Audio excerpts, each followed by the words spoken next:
Ketika beberapa saudara datang dan memberi kesaksian tentang hidupmu dalam kebenaran, sebab memang engkau hidup dalam kebenaran. Nah, Gayus di sini menerima sebuah perkataan pujian, dan segala sesuatu yang dikatakan ini merupakan sesuatu yang akan terjadi di masa yang akan datang setelah Yohanes.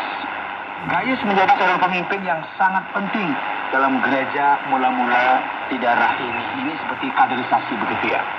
Jadi Yohanes sangat bersuka cita karena ada orang lain yang memberikan kesaksian tentang kesetiaannya.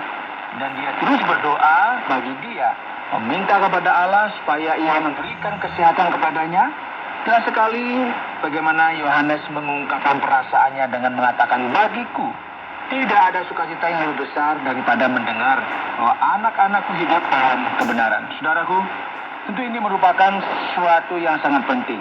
Kita hidup dalam sebuah waktu di mana segala sesuatu yang terjadi sangat rumit, dan beberapa ahli bahkan menyebut ini sebagai zaman postmodern. Nah, karakteristik utama dari zaman postmodern, kebenaran tidak lagi menjadi referensi. Tidak ada lagi hal yang utuh. Segala sesuatunya berkaitan dan tidak ada satu hal pun yang jelas. Setiap orang memiliki pendapat yang berbeda mengenai apa yang baik dan apa yang jahat, dan tidak ada seorang pun yang boleh yakin akan suatu hal pun. Jadi sekarang kebenarannya adalah ketika kita sampai pada hal-hal yang spiritual, kita nggak boleh berpikir seperti ini. Ada referensi yang jelas mengenai apa yang salah dan apa yang benar di dalam Kristus, dan kebenarannya adalah bahwa dalam hidup bersama dengan Allah, hal ini harus diperhatikan, dipahami, dan ditaati. Dan Yohanes sangat bersyukur bahwa anak-anaknya hidup dalam iman. Dan hal ini bukan untuk dipahami secara literal, yaitu bahwa mereka termasuk Gayus yang hidup dalam kebenaran, berjalan dalam sebuah jalan yang benar dalam mentaati Allah. Dan Yohanes kemudian melanjutkan perkataannya, saudaraku yang kekasih, engkau bertindak sebagai orang percaya, di mana engkau berbuat segala sesuatu untuk saudara-saudara, sekalipun mereka adalah orang-orang asing. Mereka telah memberikan kesaksian di hadapan jemaat tentang kasih-Mu.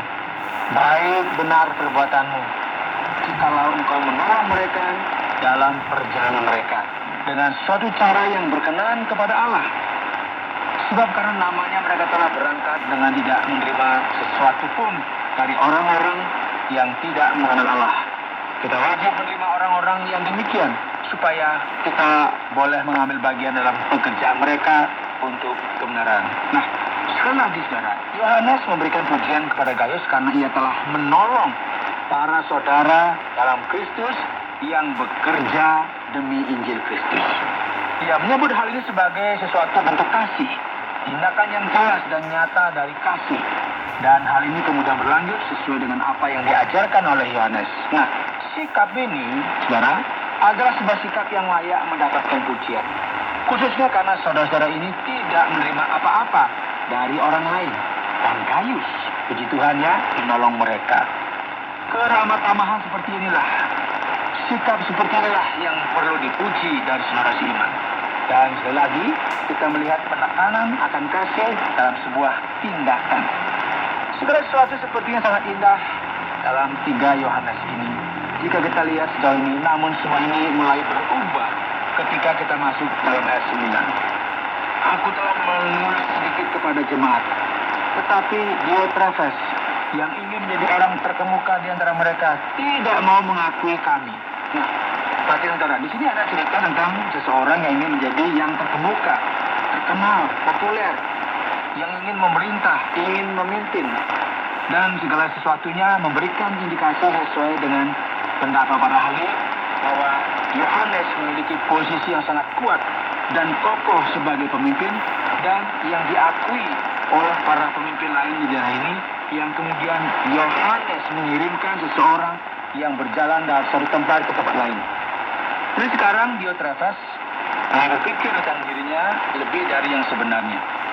Yang akhirnya menyebabkan masalah demi masalah dalam proses ini, yaitu dengan nggak menerima pembabasan yang dikirimkan kepadanya. Sangatlah mungkin bahwa Diotrefes memiliki sikap yang berdalih seperti ini juga berkaitan dengan masalah doktrin kekristenan. Saudaraku, Semua gagasan di balik kekristenan dalam masa perjanjian baru ini adalah untuk melayani seseorang, untuk ada dalam sebuah posisi yang bisa menjadi berkat bagi orang lain.